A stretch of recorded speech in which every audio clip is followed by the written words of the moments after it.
अस्सलामुअलैकुम दोस्तों, जैसे कि आपको जिंदा रहने के लिए खुराक की जरूरत होती है, इसी तरह इस दुनिया को कायम रहने के लिए ओजोन लेयर की जरूरत होती है। अगर खुराक नहीं तो आप नहीं, अगर ओजोन नहीं तो ये दुनिया नहीं। आज से करीब 37 साल पहले अगर एक मुआहदा नहीं होता तो ओजोन लेयर खत्म हो चुका होता, शायद हम भी जिंदा नहीं होते। वो एग्रीमेंट क्या था? एक बहुत ही जहरीली गैस इसे तबाह कर रही है। तो आइए समझते हैं इन सब चीजों को आज की इस वीडियो के अंदर। Ozone layer. Diana Olick is here with more in the latest. Diana, what's happening and how? Ozone एक ग्रीक वर्ड है, ओजाइन, जिसका मतलब है टू स्मेल, और ये नाम स्विट्जरलैंड के एक साइंटिस्ट क्रिश्चियन फ्रेडरिच कोम्बे ने दिया था। साल 1982 में साइंटिस्ट जोसेफ फॉरमन एक एक्सपेरिमेंट कर रहे थे ओजोन लेयर पर एक मशीन के साथ, जिस मशीन का नाम था डॉप्सन स्पेक्ट्रोफोटोमीटर। बेसिकली ये मशीन ओजोन के हर मसले के बारे में बताती है कि अचानक से ये मशीन साइंटिस्ट जोसेफ फॉरमन को एक रीडिंग पेश करती है कि ओजोन लेयर के अंदर एक सुराख बन चुका है।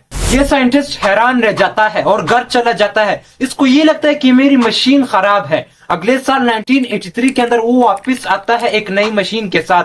फिर से मशीन वही सेम रीडिंग देती है कि ओजोन के अंदर एक होल बन चुका है। वापस वो घर जाता है और अगले साल 1984 के अंदर किसी और जगह पे चला जाता है, किसी और लोकेशन पे चला जाता है और सेम मशीन का इस्तेमाल करता है कि फिर से वही सेम रीडिंग मिलती है कि ओजोन के अंदर एक होल बन चुका है। इस बात का यकीन ये इसलिए नहीं कर पा रहा था क्योंकि इसने 1960 से पहले वाली किताबों में ये पढ़ा था कि जितनी भी जहरीली गैस ही क्यों ना हो, वो ओजोन लेयर को सिर्फ 2% नुकसान पहुंचा पाएगी, वो भी 100 सालों के अंदर। लेकिन इसकी मशीन के मुताबिक हर साल ओजोन लेयर के ऊपर 40% डैमेज पड़ रहा था। इस साइंटिस्ट की रिपोर्ट के बाद जब नासा ने स्पेस सैटेलाइट के जरिए ओजोन को देखा तो सच में होल बन चुका था। बेसिकली ये ओजोन लेयर बनती किस तरह है? हम सबको मालूम है कि एटमॉस्फेयर के अंदर 20.95% ऑक्सीजन मौजूद होती है, जिसको हम लोग कहते हैं O2। जब सूरज की रोशनी इस O2 के बॉन्ड पर पड़ती है तो इसे तोड़ देती है और इस प्रोसेस को हम लोग कहते हैं फोटोलाइसिस।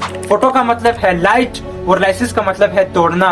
O2 का जब ये मॉलिक्यूल टूट जाता है तो इसका एक बॉन्ड जाकर O2 के अगले मॉलिक्यूल के साथ रिएक्ट कर लेता है और O3 बना लेता है और इसी O3 को हम लोग कहते हैं ओजोन लेयर। ये एक साइकिल की तरह काम करता है। O3 यानी ओजोन जब कभी ये एटमॉस्फेयर में ऑक्सीजन के सिंगल बॉन्ड के साथ वापस रिएक्ट करता है तो O2 बना लेता है, यानी वापस ऑक्सीजन बना लेता है। इसको कहते हैं ओजोन लेयर। अब बात आती है किन चीजों से ओजोन लेयर डिस्ट्रॉय होता है। यही चीजें जो आजकल की डेली लाइफ में यूज होती है। इनमें से एक केमिकल CFCS के नाम से, जो कि शेविंग क्रीम, स्प्रे और फ्रिज वगैरह में भी यूज होता है। इस गैस का फुल फॉर्म है क्लोरोफ्लोरोकार्बन। जब ये आसमान में जाते हैं तो सूरज की रोशनी से इसके भी बॉन्ड टूट जाते हैं और क्लोरीन अलग हो जाता है। यही क्लोरीन जाकर O3 से ऑक्सीजन का एक एटम ले लेता है और बन जाता है क्लोरीन मोनोऑक्साइड और हजारों ओजोन लेयर तबाह बर्बाद हो जाते हैं। तो इसी तरह आज से 37 साल पहले यानी 1987 में UN के जरिए CFCS पे बैन लगाया गया